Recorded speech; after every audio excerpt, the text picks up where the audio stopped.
Hey guys, thank you for tuning in to another Amazon product review. If you're new to this channel, basically I recently moved into my new home and I've outfitted it with a number of Amazon products that I have been testing over the last 6 months. In these types of videos, I like to focus on what the manufacturer or what Amazon is not telling you.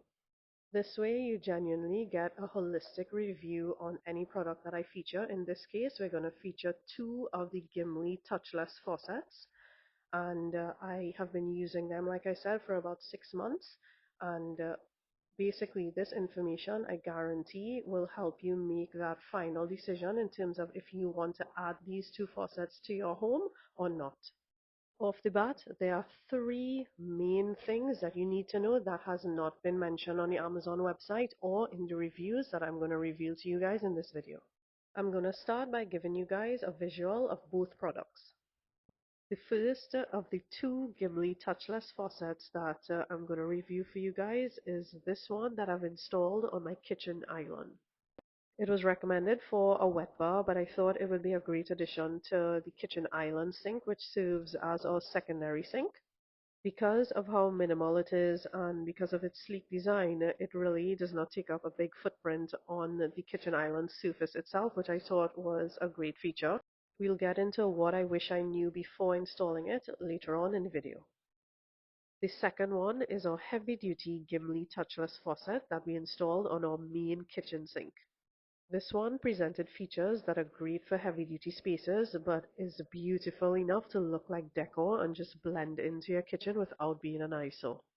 Both of these touchless kitchen faucets will be linked in the description below, and you'll be pleasantly surprised that both of them cost less than 200 US. The internal parts are made of stainless steel and ceramic, which is 3 times stronger than the regular manufacturer's grade.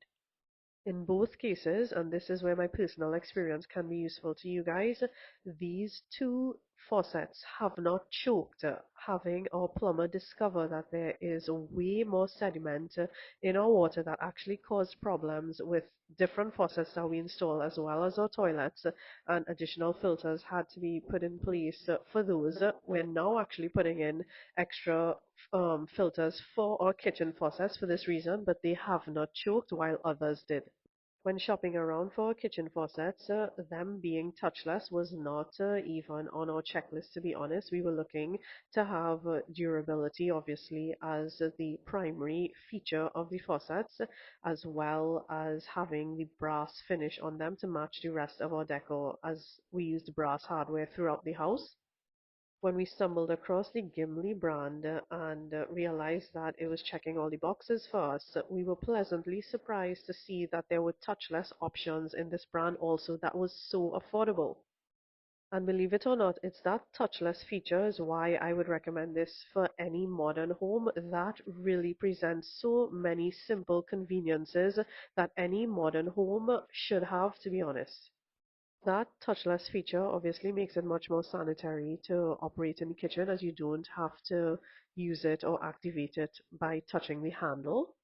And as we're on the topic of cleaning or having less to clean, this faucet is prone to getting watermarks like every faucet. However, I found that using a moistened Swedish dishcloth on the actual watermarks, and I purposely did not clean these faucets so you can see that it has been used over time, especially as watermarks have stains. So you know it has to be in use for that to happen.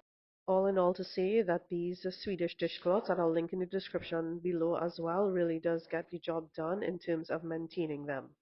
I don't mean to veer off topic, but these Swedish dishcloths really do help me save a lot of time and just make things so effortless when cleaning. And the best part, I could just toss it into the dishwasher when I'm done.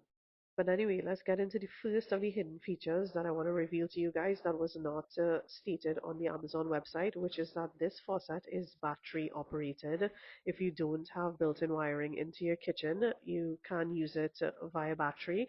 However, there is no indicator when the battery is running low. The faucet simply just cuts off. However, it has been used for over 6 months. This is where the battery pack is, by the way. It is basically accompanies the plumbing under the sink, but there's no indicator when the battery is going to die. However, it has not died in the past 6 months, so it really is long lasting. The second point also relates to this particular faucet. and that's the direction of the water flow. From this angle, you can see that the faucet design is an angled one. It doesn't point directly down, so the water does not fall down. It falls at an angle, as you can see there as I'm washing my hands. In hindsight, I think it's more appropriate for a larger sink, but because we didn't want to go bigger on our island to have more counter space or dining space, we went with this option. So pretty much all you have to do is to ensure that your sink is large enough to accommodate the spray. For me, because it sits behind my stove, I'm able to fill large pots without having to use my hands to put on the water. The pot itself triggers the sensor, and this outweighs that for me. With respect to this heavy duty one, this is the one that I used in my main sink. It has a couple extra features that the one on the island doesn't have. Firstly, that horizontal bar basically houses my Swedish dishcloth when I'm not using it so that I don't have to leave it exposed on my countertop. Another difference between the two is that the spray head is much larger in this one, and the pull down hose is twice the length of the one on the island. So this gives me a lot of maneuverability when I'm actually cleaning this sink. I'm able to get into the corners and flush the sink properly. The spray head has two docking points, an upper one and the lower one, which is much more secure. To activate the sensor in both faucets, you just put the handle on and leave it on, and basically your hand or any object can trigger it to put it on or off. Both of the faucets have two settings, either the shower setting, which I predominantly use to rinse out my produce, fresh produce, or to clean my sink, as well as that regular water flow option. The last point of the three I experience with this faucet. Similar to the touchless faucet on the kitchen island, this one is able to swing 360 degrees. This is pretty useful here in case I need water outside, or if my daughter is playing outside, I can easily wash down that little area where she's playing. So I love having that outdoor access in this case as well. So the swivel is really a great feature in my opinion if you have a similar setup. I forgot to mention that in both cases there is the hot and cold water application.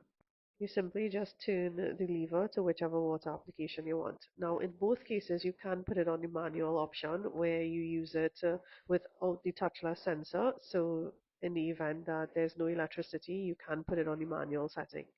This brings me to the fact that this faucet, the heavy duty one, is accompanied by an AC adapter. So once your kitchen is outfitted with plugs, you can basically just plug it in and have it work with electricity or put it on the manual setting. Here's a close-up of the larger spray head on the heavy-duty one. It's twice the size of the one on the island, and basically, again, it's great for those heavy-duty spaces where you need a lot more coverage. But I'm coming up now to my last point of the three, which is pretty much along the lines of if your sink gets really overfilled with dishes, the sensor can be triggered. And similarly to the issue with the sink being too small on the island, the objects or your dishes will trigger the sensor, which can cause interrupted flow of water.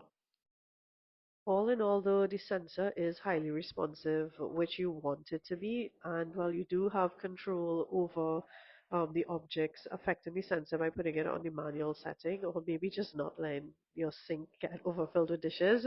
On another note for us plant moms, having the shower setting on both of these faucets are great for watering our plants. I can shower them and just leave them in the sink to dry before putting back. And that's a wrap on these two Gimli Touchless Kitchen Faucets. Please remember to like and subscribe if you like this style of video where we discuss the unsaid or the untold. This information can only be derived having purchased the products. This video is not sponsored, by the way, so having purchased the products and used them over time, I'm able to bring this information to you guys. So it really helps me out when you like and subscribe or even share with others who might find this information useful. One thing I forgot to mention is that I would recommend having a certified plumber do the installation for you guys. I mean, if you do have plumbing experience, you can do it. The reviews does say so. But for me, I wanted to go the route of using a certified plumber so that I know that with the proper installation, I'm able to review the product properly without any installation issues that can potentially hinder my review or assessment of the product itself. Comment below if you have these installed in your kitchen. I would love to hear your reviews too. Until next time, thank you so much for watching.